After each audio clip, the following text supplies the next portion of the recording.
Ẹ̀yin ìjọba Nàìjíríà, ní àkókò yìí tí wọ́n ń ṣe ààwẹ̀ Ramadan lọ́wọ́, ẹ máa bá wa máa mójútó àwọn àfáà, pàápàá jùlọ àwọn alájà, àwọn tó ń gbé jàlá, kí ni wọ́n pè jàlábí àwọ̀, àwọn tó ń borí, tí wọ́n máa ń borí, ẹ máa mójútó wọn o. Ẹ máa mójútó wọn o. Wọ́n máa ń gbé egbòogi olóró o. Ẹ wá wo fọ́nrán tí mo fẹ́ fi hàn yín yìí. Ẹ̀rí máa jẹ́ mi rèé o. Wọ́n mú arábìnrin kan, Rabi Mohamed, òun ni wọ́n mú ní Kano airport, òun ni wọ́n ti mú. Ó ń pretend ní pé òun lóyún. Gbogbo àwọn tó bá ń sọ pé wọ́n yọkùn síwájú pé àwọn lóyún ọ̀ràn, ẹ tú wọ́n sí ìhòhò kẹ́ ṣẹ́ẹ̀kì wọn. Ẹ tú wọ́n sí ìhòhò. Tó bá ṣe ń ṣe, ẹ tẹ ikùn wọn. Egbòogi olóró ni wọ́n ń gbé o.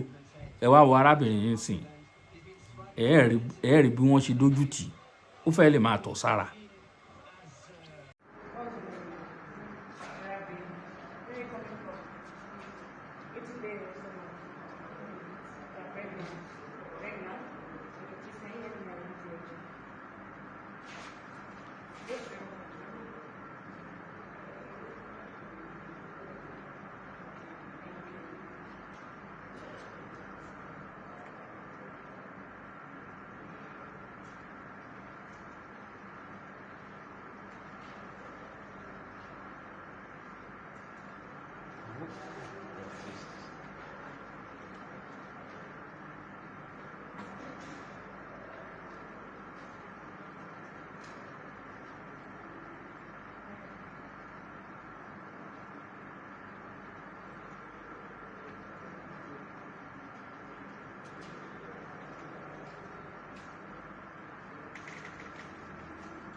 Okay.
This is Tramadol. Tramadol 120. 120 milligram. Yeah. 120. Madam.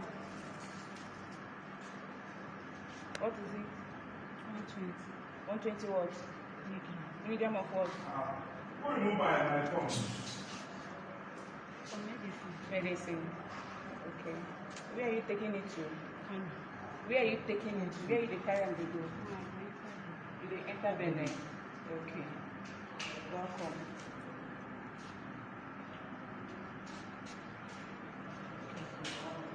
You are coming from Kano and you want to enter Benin.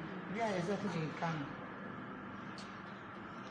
I don't know. My cousin buy for her. Okay. Your cousin that bought it for you. Okay. Yeah, are you living in Benin?